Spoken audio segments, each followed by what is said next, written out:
ምድር ለኔ የሰጠችኝ ነገር ምንም የለም። ቁጭ ሳስበው የተሰጠሁት ነገር የለም ምድር ላይ። እኔ ግን ያጠፋሁት ብዙ ነገር አለ። ቁጭ ስል ዝም እየስቀመጥ በዚህ ምድር ላይ ያጠፋሁት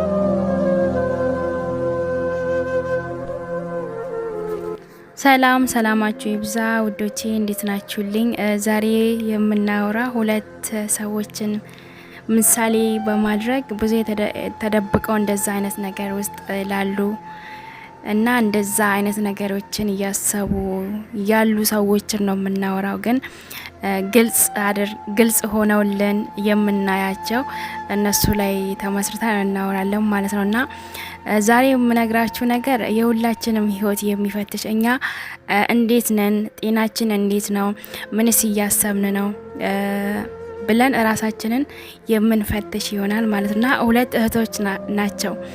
አንደኛዋ መኖር ፈልጋ ለመኖር ዋጋ እየከፈለች ስላለች ጀግና ሴት፣ ሁለተኛዋ ደግሞ ህይወት ሰለቸኝ በቃኝ ብላ ስለተለየችን እህታችን።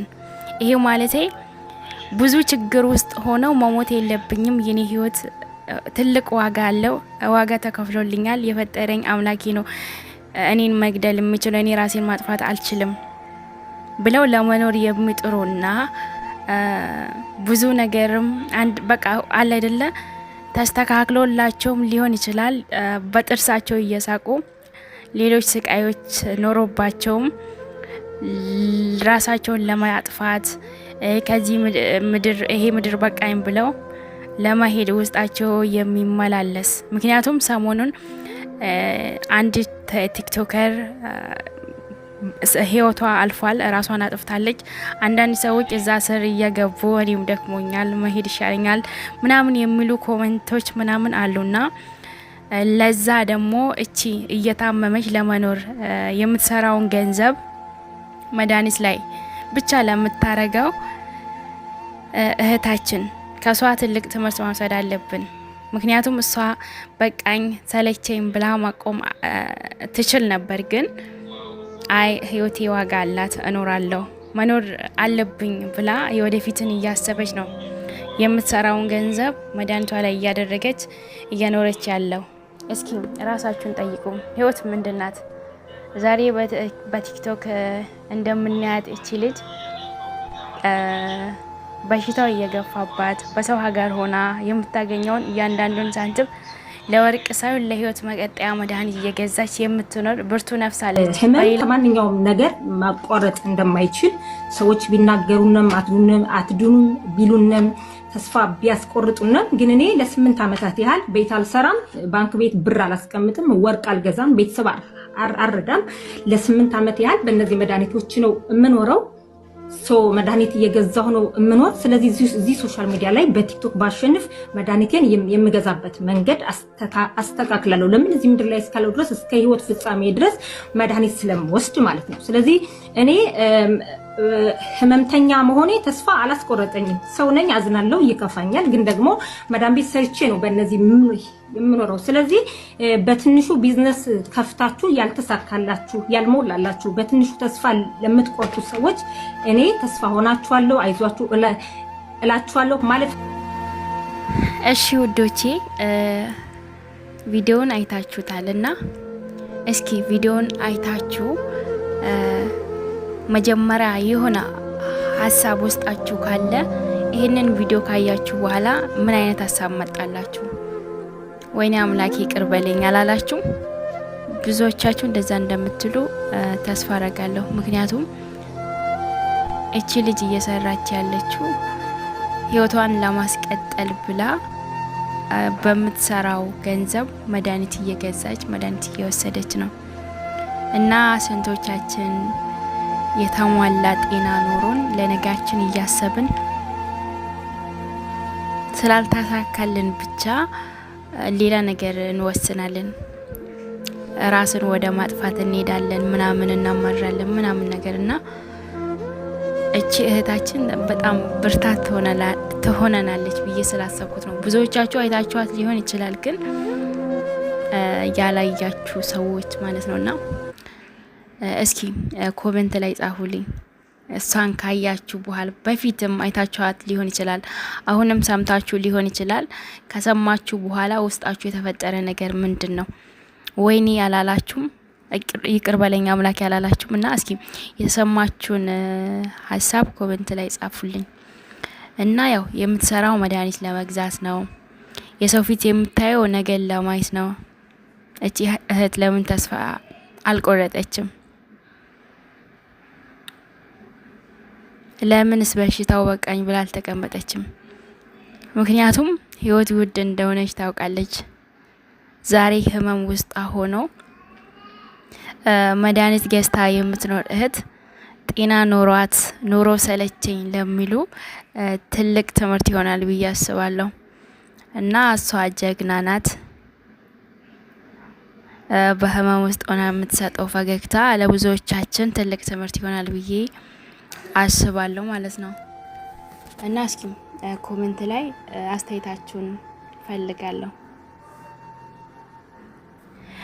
እና በሌላ በኩል ደግሞ ሰሞኑን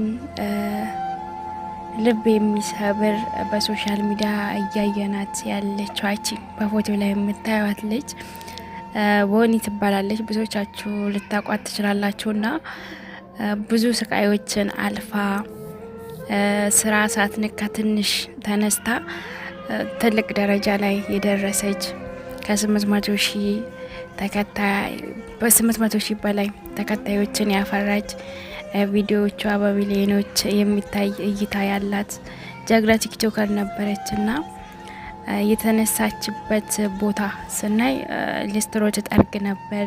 ስርዓት ንቅም እንደ ወንዶችና በረንዳ ታድር ነበር። ሱስ ውስጥ ገብታ ነበር። ራሷ ኢንተርቪው ተደርጋ ነበር። እነዚህን ሁሉ ስታወራ ነበር ማለት ነውና ያንን ሁሉ አልፋ አሁን በቃ አሪፍ ነው የተባለ ህይወት ላይ ነበረች ማለት ነው። የሆነ ኢንተርቪው ሲደረግ ግን አንዳንዴ የምትለው ነገር እኔ አግብታለችና እሱን አጥቼ ካጣው ነው እኔ ማኖር ማልችለው ምናምን የሚል ቪዲዮዎች ብዙ ቪዲዮዎች አሉ ማለት ነውና እኔ ማኖር ማልችለው አንተን ሳጣ ብቻ ነው ስትል ነበር። አሁን እኔ አላቅም ማለት ሰው ነኝና እኔ መፍረድ አልችልም። ብዙዎቻችን አሁን አረብ ሀገር ያለን ሰዎች ማለት ነውና ሰው ላይ ተስፋ አድርገን ያንን ነገር ከዛ ሰው ላይ ስናጣ የራሳችን ህይወት ላይ የምንፈርድ ሰዎች አለን ማለት ነው። የእውነት አሁን እኔ እየቀለድኩኝ አይደለም። በእውነት የሆነች ልጅ አለችና ሀገር ላይ ጓደኛ አላት። ምን እንደማደርግ አላቅም። ብቻ እስኪ እናንተም ኮሜንት ላይ ጻፉልኝና ጓደኛ አላት ስለዚች ራሷን ስላጠፋችው ልጅ ስናነሳ እውነት እሱ ከርቷት ከሆነ እኮ እውነቷን ነው። እኔም እኮ የኔ ፍቅረኛ ከተወኝ ሀገር ብቻ ልግባ፣ ከተወኝ ራሴን አጠፋለሁ አልኖርም ማለችኝ። ሁሌም ነው እንደዛ የምትለውና ነገርኳት። ብቻ በቃ መክራታለሁ፣ ነግራታለሁ። ከዛን ትንሽ ቆይታ እሺ ትልና ያንን የነገርኳትን ነገር ትረሳለች። አሁንም ድጋሚ የሆነ ነገር ስናነሳ እኔም እኮ እሱ ከተወኝ ራሴን ነው ማጠፋው እንጂ እንዴት ነው የምኖረው ትላለች። እና ማለት እኮ አሁን ለምሳሌ እኮ እቺ ልጅ ሞታለች እና ቢያንስ 1 ሳምንት 2 ሳምንት ምናምን ስለሷ በቃ ሶሻል ሚዲያው ይጨናነቃል ምናምን ነገር። እሱም እሷ ታዋቂ ስለሆነች ነው ማለት ነው። ከዛም በኋላ በቃ ትረሳለች ማለት ነው። መመለስ እኮ የለም። ከሞቱ በኋላ ወደዚህ መጥተው ማን አዘነልኝ ማን አለቀሰልኝ ምናምን ማለት የለም። በቃ ከሞቱ እኮ ሞቱ ማለት 2 ሞት። ፈጣሪም ራሱ የፈጠረውን ነፍስ ራሱ ነው መውሰድ የሚፈልገው። ራሱ በፈለገ ሰዓት መውሰድ ይችላል። እኛ እዚህ ምድር ላይ በቃ ዘላለም አንኖርምና 2 ጉዳት ይሆናልና እና ውዶቼ ዛሬ ያለንበት ነገር በትዕግስት ማለፍ ግድላል ማለት ነውና በአረብ ሀገር ያላችሁ በስቃይ ውስጥ ያላችሁ ማንም የለኝም የምትሉ በቃ ተስፋ አትቁረጡ። ዛሬ ጨለማ ሊሆን ይችላል፣ ነገ ግን ሌላ ቀን ነው። የዛሬ ህመም ለዘላለም ከኛ ጋር አይኖርም ማለት ነው። አሁን ራስሽን አጥፊ ብሎን ከትንሽ ሰዓታት በኋላ ደግሞ ያ ስሜት ሊጠፋ ይችላልም ይጠፋል ማለት ነውና አሁን ላይ እንደዛ አይነት ስሜት በቃ ለሌሎች ራሳችሁ አጥፉ የሚል በየኮሜንቱ እየገባችሁ ትንሽ ጊዜ ነው የቀረኝ የምትሉ ሰዎች እቺ ለመኖር ብላ የምትሰራውን ገንዘብ መድኃኒት ላይ የምትጨርሰው ልጅ ካሷ ላይ ብዙ ትምህርት እንደምትወስዱ ተስፋ አደርጋለሁ። ብር ቢጠፋ ብር ይገኛል። ያው ስደት ላይ ያለንም ደግሞ ዘላለም አይደለም እዚህ ብንኖረው ወደ ሀገር እንገባለን። ነገር ግን ህይወት አንዴ ካለፈች አትመለስም።